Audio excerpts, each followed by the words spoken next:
Well, hello and welcome once again. This is Dr. John and come to you from Gateway Counseling Center right here in Boynton Beach, Florida. And I want to welcome you to my Overcomer blog. Glad you would just take a little time to tune in with us today. Today I'd like to talk to you about the subject of depression, overcoming depression. And I know some of you thinking like, oh, wow, that's a depressing subject. I don't know if I want to hang around for that. Well, two of the most common mental health issues today are depression and anxiety. And quite often they go together, because they feed off each other. So hope you'll hang around for just a little bit. All of us will get depressed at one time or another. It's on a continuum from being mildly discouraged to clinically depressed. But hopefully I'll be able to cover some things with you today that will be helpful if you deal with that subject. Because if you're not dealing with it now, probably for too long you will be. Now, I also have on my written blog an article on depression. I'll be referring to some of that.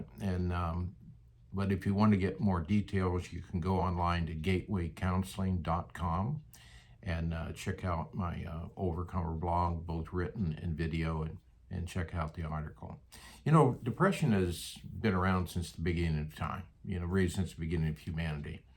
We go back in ancient times into the Bible, and we see many of great saints of old, people that we would consider maybe even giants of the faith, had depression. I mean, King Saul had that. King David battled with depression at the time, Elijah, and Peter, the apostle, just to name a few. And some of these fellows got so depressed that they got suicidal. They were just asking God to kill them, take me on home to heaven. I don't see any purpose to be around here. They would say things like, I don't know why I was even born. It'd be better for me not to be born. And so maybe you've had some dark days like that. What has often been referred to as the dark night, of the soul. But, we are human beings. Even if you're a believer, we live in this broken, sinful world. And in this world, there's pain, there's suffering, there's injustice, there's unfairness, people's inhumanity, and just plain meanness, to other people. So we can't control all of that. And things happen to us that we can't control. But we can control how we're going to react and how we're going to respond to it. And that's one of the ideas that will be critical to overcoming depression. Realize that in many cases, I have the ability to choose how I'm going to respond to it. Now, if we define depression, depression is a brain disorder. The brain is a real organ, just like your heart or liver or kidneys. And we call it the organ of the mind. When we think of our mind, that's usually where we think of the mind being is in the brain. So depression is a mood created by a state of mind. And sometimes this state of mind can be caused by organic issues. When we talk about chemical imbalances, sometimes that's genetic. People are, born with that. Sometimes there's other physical problems that you have that can create depression. So that's why it's always good to go to the doctor and get a good physical checkup and see if there's anything else, like if my thyroid is out of balance. I can have problems with depression or anxiety. But your brain is an organ that's pretty important. It kind of runs everything, uses 25% of our energy of our body, and it runs on chemicals and electricity. It's dependent on blood flow, oxygen. Those chemicals are what we call neurotransmitters. And the important thing is for them to be in balance, for our moods to be, in balance. Now, the biggest cause, though, of depression is what we call circumstantial. And that's where I'm going to focus today, is on that. My article will talk about some of the other kinds of, depression and medications and things that you can do with it. But I want to focus on these negative life circumstances. Sometimes they're a result of our own decisions. Sometimes they're the result of other people's decisions and how that's kind of spilled over onto us. But what I want to focus on is how we choose to respond to those, how we reframe those. Now, when we think of depression, It's not something you take a blood test for. It's symptomatic. And so we usually go down a list of symptoms to find out if people are depressed. And a lot of people, especially men, will deny they're depressed. I know I've done that, before. I remember years back when my wife said, "Hey, I think you're depressed." And my reaction would be, "No, I'm not depressed." I think it's because we see depression as a weakness. And especially as men, anything has to do with emotions or moods, we feel from our culture we're not supposed to, have those things. But it is a reality. And some people, they feel a stigma if they acknowledge they have that. And some people, their job, admitting you have depression or going to help or seeing a therapist for depression, if the job finds out, sometimes that can create problems on the job for some people. It shouldn't, just like going to the physical doctor, usually doesn't create problems to deal with some organic illness or problem that you have. But I want to give you a few symptoms of depression. This is from the Mayo Clinic, Dr. Craig Sawchuk. And here's some, I'll just read these off to you. And you can go down through them and check if that sounds like you. One are feelings of sadness that won't go away, often described kind of like a cloud that sits down on you. Two, being irritable, even angry, especially in men. It's not always just this sad feeling, but anger can be a sign of depression. Another symptom is being apathetic, loss of motivation. This feeling like my body slows down, and I just feel like tired and fatigued all the time. Hard to focus, hard to concentrate. It's like I have this brain fog. And a lot of times I'll just have these negative thoughts that keep flowing. Quite often my sleep gets interrupted with depression. So either I want to sleep all the time, or I keep waking up at night and I can't get a good sleep. But also with that comes these feelings of hopelessness, helplessness. We can be hard on ourselves. We tend to isolate ourselves from other people. I just don't want to be around people. And maybe I used to be. And lastly, what we call anhedonia. And that's just the inability to find pleasure in anything that you used to enjoy. So when you find yourself like, yeah, I used to love to do that, and now I don't love to do anything.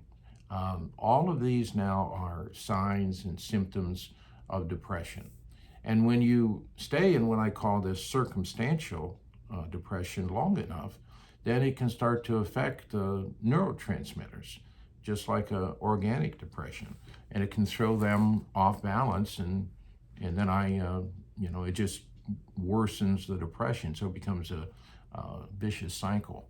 In my written blog, I give you some various facts about depression as far as how many people deal with it and the cost to jobs and society. You may want to check some of that out to see, hey, this is a serious problem.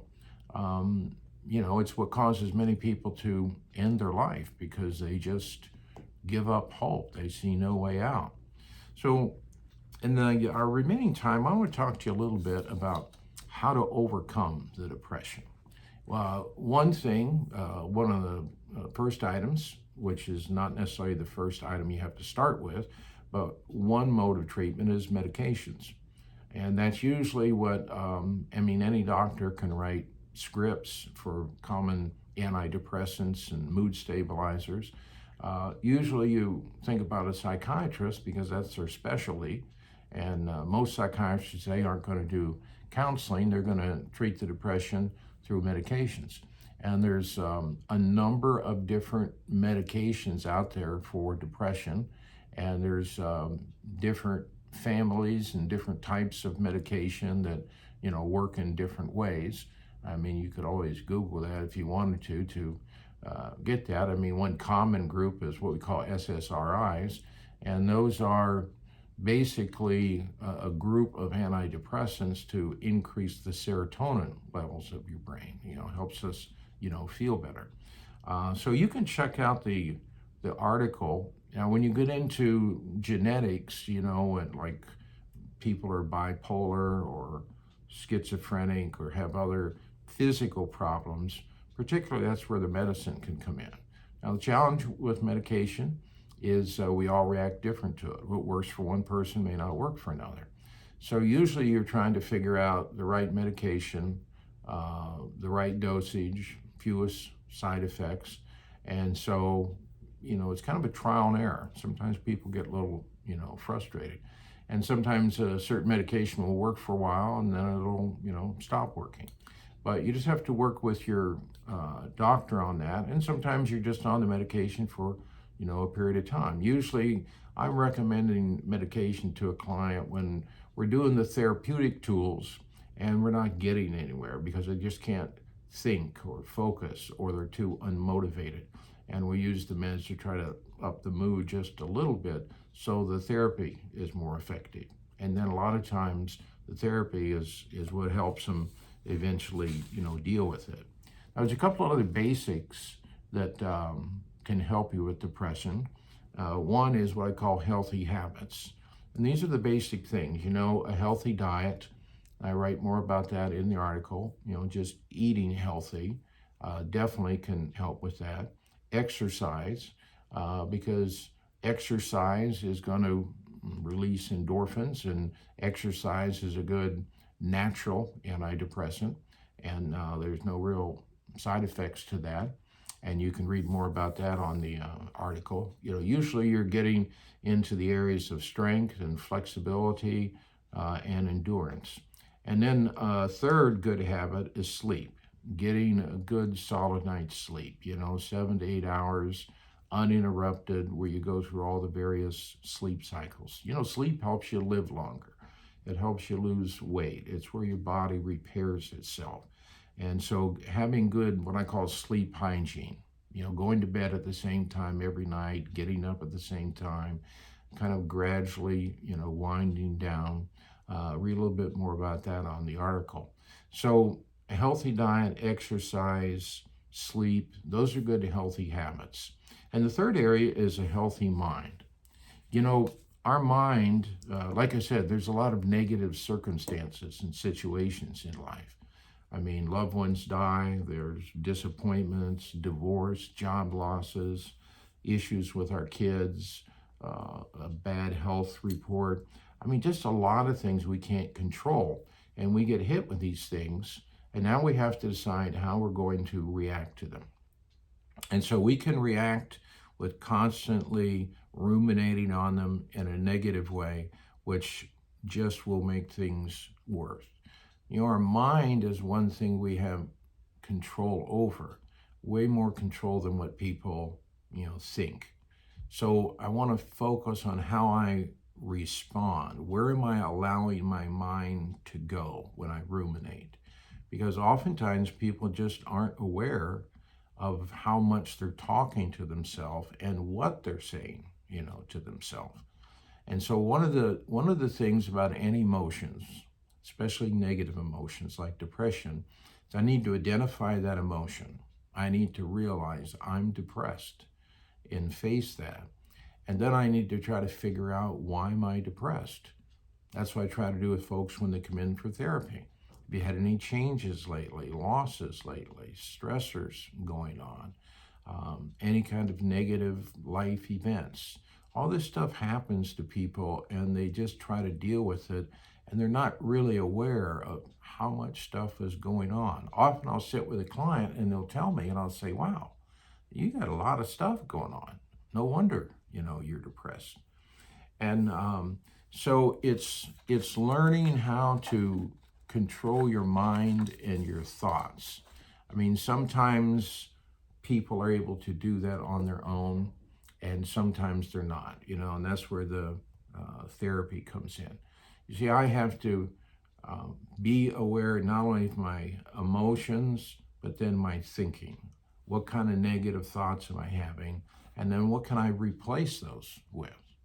Now, I don't want to oversimplify the task of depression, because sometimes people have what we call a depression that's just not responding to treatment, even medication.